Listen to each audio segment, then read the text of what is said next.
What's up, guys? This is Boondocks, and today I want to show my cosplay build for Saitama, One Punch Man, which if you didn't know is a webcomic slash manga slash anime that's really fucking cool, and it follows Saitama, who's a hero that's so strong he beats most enemies in a single punch, has gotten bored from it, and because he's so plain looking, most people don't even recognize him as a hero. And because of that, it's a really cool anime with really interesting animation, and it's also pretty damn funny because Saitama, being the strongest person in existence, is considered super weak just because of how he looks. But as you can see, this is the landslide one-punch build where you just absolutely explode enemies and they go flying all over the fucking place, and it's very satisfying. So with that in mind, I definitely recommend trying to pick it up. So things to know about this build, as you might have been able to see, as long as I have your melee weapons out, or even if they're away, the actual hits from landslide count as melee hits for your combo counter. So that means if you really wanted to, you could do a blood rush body count combo. The only issue being landslide itself has a very, very bad critical chance. I think it's only like 5%, though its multiplier is pretty decent at a 2x multiplier right off the rip. But it only has a 5% crit chance, so it's going to take a whole lot of combo counter before your blood rush really kicks in. So something to think about. But until then, let's kind of talk about how I like to build my Atlas for the Saitama cosplay. So for starters, the only ability I'm going to use is Landslide, because this is your dashing punch ability. Your dash and that like explosive effect that you get every so often, that's going to be based off of your range. And because of that, you're going to want to have your range stay relatively positive, 100% or higher. I leave mine just at 100%. The combo window is kind of important, but with this particular build, because I'm cosplaying, I'm going to be fighting like non-endgame enemies. Instead, I'm going to focus primarily on weaker guys that I could just that one punch in there and send them flying. If I wasn't doing that, you might want to get rid of a little bit of your power strength to gain back a little bit of duration, so that way you could have a higher combo counter and therefore do more damage as you transition from one enemy to another. Whereas right now, because I'm going to focus on the one punch, I don't give a shit about my combo window, lowering my duration, and boosting my damage as much as possible. An interesting thing about this damage is this is purely from power strength, not accounting for any of my melee mods. But it's still going to benefit from melee mods, and it does 100% impact damage. So what that means is, since it's going to have 100% impact scaling, using a collision force and heavy trauma, or if you actually have it, I just don't have it leveled up yet, using a primed heavy trauma, you're going to do a shit ton of extra damage on top of that 850, which is why those level 750 fuckers were just flying away like crazy. Because right here, as you can see, I'm doing a bonus 120% impact damage plus an additional 90%, and that's on the 850, not counting. You don't pay attention to any of the sheet damage here.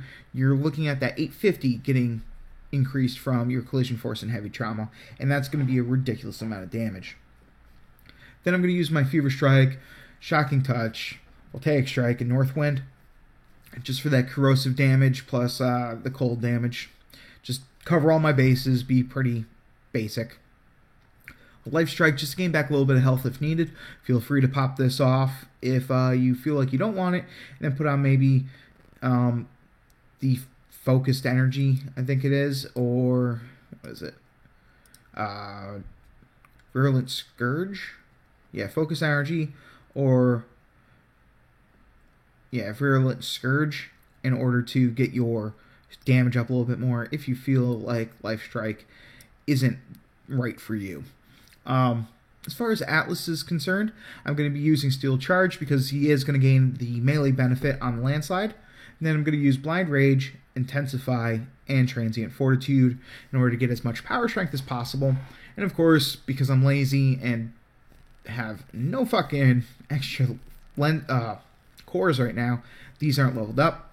But The negative duration on the transient fortitude is not that big a deal, whereas the efficiency is. So I'm going to cover this efficiency by tossing on a fleeting expertise and a streamline, and then a flow, so that way I have a larger energy pool to pull from. And then to make myself a little bit tankier, I'm going to use vitality and steel fiber.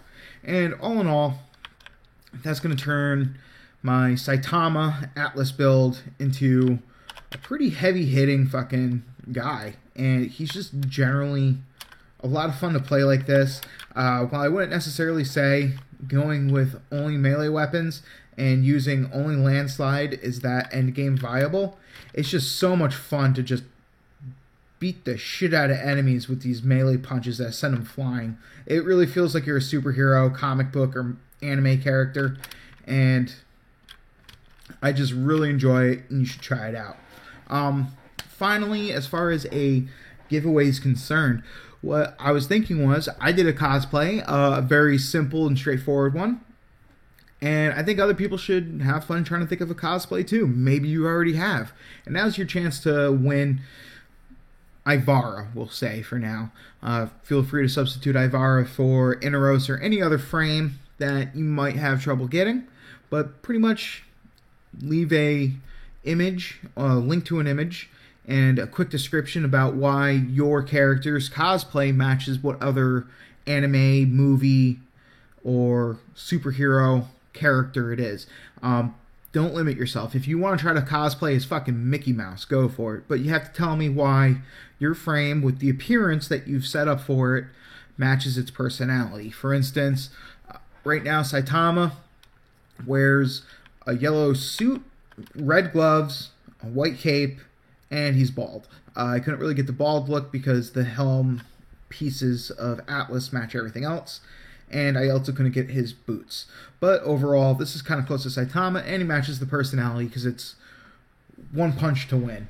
Hell, if you want to try to describe how Valkyrie is a female fucking Spider-Man, go for it. I'm very interested in seeing that. And honestly, I think you could probably pull the look off pretty well using her immortal skin. So yeah, if you can make the cosplay, leave a link or with the description, or make a video if you have recording software, then you can enter to win. All you have to do is leave a comment in the bottom with the links. And the contest will be over in 2 weeks. So not March 27th, but April 3rd. I'm going to come back to this on April 3rd, pick out my favorite, and that person's going to win whatever frame they want. So until next time, guys, like, comment, and subscribe, and peace.